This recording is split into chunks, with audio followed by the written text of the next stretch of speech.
واجعل كلامي راشدا ومرشدا وفكرتي نوير وقلبي أرشدا قد فك خبلا قد بست فدلا فالضر والداء والنفع جائي. assalaamu aleykum wa rahmatullahi taala wa barakaatuhu.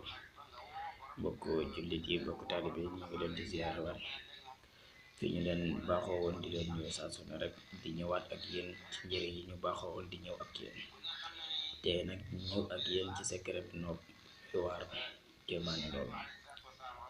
waaw, képp koo xam ne rek bëgg na jigéen wala jigéen bëgg góor na bind xawaatim bi nii mu ko gisee, mu dugal ci seen tur ñoom ñaar, turu ki bëgg ci kaw, turu ki ñëw bëgg ci suuf, taalib bi ak matlub bi. bu ko defee mu dugal ko ci bopp jën mu suul ko.